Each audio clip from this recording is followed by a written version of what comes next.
Atomic Goofball is my street dance name, my b-boy name, who I've developed a character to become over the years. It was kind of like a leap of faith when I started. It wasn't something I intended to do. I mean, granted, I love Michael Jackson, I love breakdancing. I used to have like all the old breaking movies, but I never thought of anything about it. Going through high school and everything like that, I was the nerdy kid. I was always picked on in school, bullied, spit on, made fun of, the outcast. I didn't have any friends.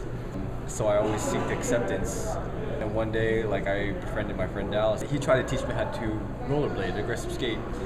And after many failures, I found some breakdancers with the linoleum all rolled out, boombox playing, and I tried some moves. They accepted me for who I was, and I felt like, wow, this is my home right here. I finally felt acceptance. He's just been progressing and progressing and progressing and progressing. And he always set like a goal for himself to make a name or have some type of impact on people with his breakdancing, and he's gotten, if he hasn't gotten there yet by his standards, he has by a lot of other people's standards.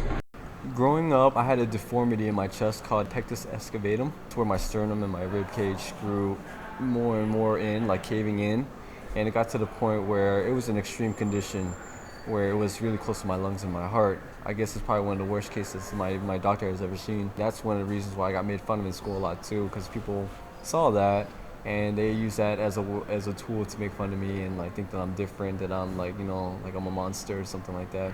The surgery hit. I was in and out of the hospital. It was in such a core area of where my muscles work.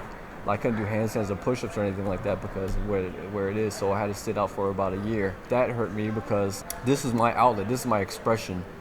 Me being like this nerdy kid, I had no way to express my stress and my emotion except through dance. And with that taken away from me, I went depressed and suicidal. And I felt like my doctors and my parents said I should stop thinking about dancing. It's not going to happen anymore. I thought to myself, I can't go down this way. I can't give up that easily. So I said to myself, I'm going to try. I'm not going to give up. So I trained myself every night in my basement, practicing again, and then I came back out stronger than ever. His style is unique. If you ever watch his YouTube videos, you can definitely tell that he's not like a lot of other breakdancers. He shows his personality, and when you watch him, you can tell that he likes to have fun while he's dancing, and he doesn't treat the scene as very serious. He just likes to do what he loves, and he hopes to inspire people and to give people courage to do what they love and to not be afraid. Oh.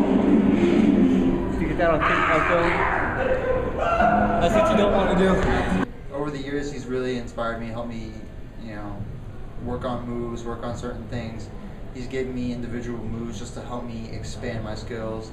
And I've also traded back with him just by giving him, some little ideas here and there. So, it's a mutual thing, but I'd say more so he's given more to me just because I'm more of like a newer dancer than he is. Actually kind of told me, when you're at a competition, it's not so much the winning and losing, but if you're remembered.